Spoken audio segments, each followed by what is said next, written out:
Kita sudah terhubung lewat sambungan Zoom dengan putra dari Abu Bakar Ba'asyir, Pak Abdul Rohim. Assalamualaikum, selamat sore Pak Rohim. Waalaikumsalam warahmatullahi. Ya, Pak Selamat sore. Rohim. Ya, terima kasih sudah bergabung dengan kita sore ini, Pak. Kita ingin konfirmasi terlebih dahulu, Pak Ba'asyir sudah sampai di rumah. Bagaimana kondisi Pak Ba'asyir setelah menempuh perjalanan kurang lebih 8 jam ya, Pak ya, dari Jakarta ke Jawa Tengah?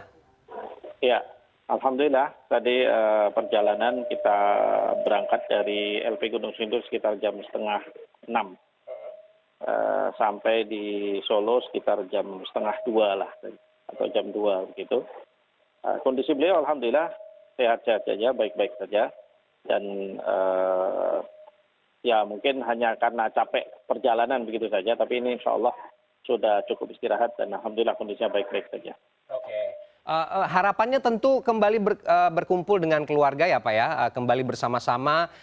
Yang ingin juga kita ketahui akan seperti apa nih Pak aktivitas dari Pak Ba'asyir nanti, dan seterbuka apa kemudian Pak Ba'asyir ini diperbolehkan untuk menerima tamu atau juga bertemu dengan orang-orang atau perwakilan kelompok tertentu atau pejabat negara, atau bagaimana Pak kesepakatannya? Iya, kalau dengan negara kita sudah tidak ada ikatan kesepakatan apapun karena beliau ini kan sudah mengakhiri masa tahanannya seluruhnya ya. Artinya beliau memang bebas murni, bukan pembebasan atau dibebaskan karena suatu alasan atau kebijakan tertentu, tidak. Tapi memang beliau sudah menghabiskan masa tahanannya, itu yang perlu dicatat. Sehingga tidak ada persyaratan-persyaratan atau ketentuan-ketentuan tertentu dari pihak negara kepada beliau. Beliau kembali menjadi WNI yang bebas seperti mana kita semuanya. Adapun kondisinya nanti atau aktivitas ke depan, insya Allah Ustaz Abu Bakar Ba'asyir akan lebih banyak di rumah. Karena memang secara fisiknya pun memang beliau sudah tidak bisa untuk banyak bergerak ke berbagai tempat untuk melakukan dakwah. Artinya beliau kalau dakwah ya tetap akan dakwah, gitu. Beliau akan tetap berdakwah, namun tidak bisa seperti dulu, gitu ya. Kalau dulu kan kemana-mana gitu, keliling kemana-mana, tapi sekarang akan lebih banyak di rumah dan mungkin akan lebih banyak mengurus bersama dengan para ustadz, mengurus di pesantren sini untuk memberikan arah-arahan begitu. Oke, artinya kemudian dengan keluarga dan juga mengurus pesantren juga masih akan berlangsung nanti ya, Pak Rohim ya.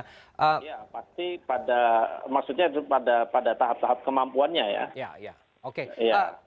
Pak Rohim, yang juga penting adalah kemarin BNPT menyampaikan bahwa kemudian Pak Ba'asyir ini dilibatkan sebagai mitra dalam upaya deradikalisasi. Nah, pesannya adalah dakwah yang menyejukkan begitu ya, dakwah yang damai. Apa komentar keluarga soal ini, Pak? Saya rasa selama ini apa yang beliau dakwahkan pun sebenarnya menyejukkan. Adapun sebagian orang merasa dakwahnya itu panas ya ataupun dianggap keras, itu kan hanya soal opini kan sebenarnya.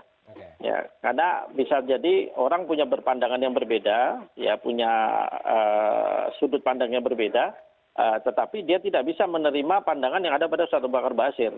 Sehingga dia menganggap Ustaz Abu Bakar Ba'asyir itu radikal ataupun keras atau dakwahnya itu panas gitu ya, dengan istilah-istilah yang sebenarnya tidak tepat. Karena kalau Anda pelajari atau siapapun mempelajari apa yang beliau dakwahkan, sebenarnya selama ini beliau hanya mendakwahkan sesuai dengan apa yang diajarkan oleh Al-Quran dan Sunnah Rasulullah.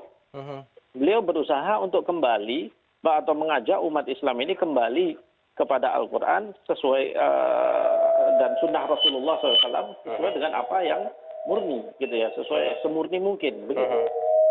Oke, Pak Rahim, terakhir kan kita tahu ketokohan Pak Ba'asyir ini cukup kuat dan sebagian pihak menilai jika kebebasan Pak Ba'asyir ini juga berpotensi Pak membangunkan katakanlah sel-sel teroris untuk kembali menjalankan aksinya yang mungkin terafiliasi sebelumnya, dan kita tahu beberapa waktu lalu juga beberapa amir yang kemudian diduga terafiliasi dengan JAT begitu juga mengakui bahwa doktrinasinya masih terus berjalan. Apa kemudian respon keluarga soal komentar seperti ini, Pak Rohim? Iya, kami justru ingin menegaskan kepada siapapun pihak yang mengatakan hal demikian ya. Selama ini Ustaz Abu Bakar Ba'asyir itu selama kurang lebih 15 tahun ya atau 10 tahun lah ya berada di penjara dan sebenarnya aktivitas terorisme juga nggak berhenti kok. Menurut hemat kami naif sekali kalau kemudian tudingannya malah mengarah kepada Ustadz Abu Bakar Ba'asyir.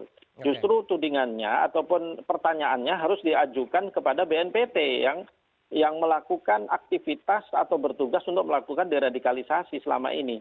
Apa fungsinya selama ini? Kenapa tidak berhasil dan tidak tidak menurunkan eskalasi daripada pemikiran-pemikiran ekstrim dan keras itu?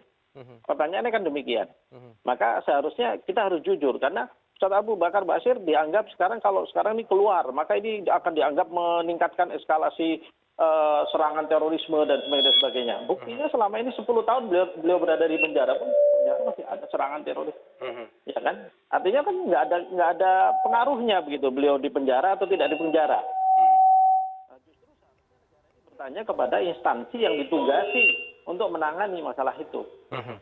Yang ditugasi untuk menyelesaikan masalah itu yang selama ini apa yang sudah mereka lakukan untuk menangani atau mengatasi problematika berpikir ekstrim yang ada di sebagian kalangan di Indonesia ini, begitu.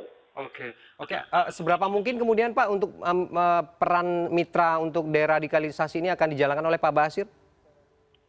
Pada prinsipnya Ustadz Abu Bakar Ba'asyir sejak dulu itu selalu mengajak pada kedamaian, damai dalam di bawah bimbingan syariat Allah Subhanahu wa Ta'ala.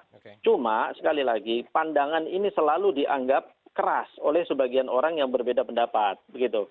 Jadi ini masalah bukan masalah keras atau tidak kerasnya dakwah Ustadz Abu Bakar Ba'asyir, tetapi ini soal perbedaan pandangan. Ada yang memandang setuju dengan beliau, ada yang tidak.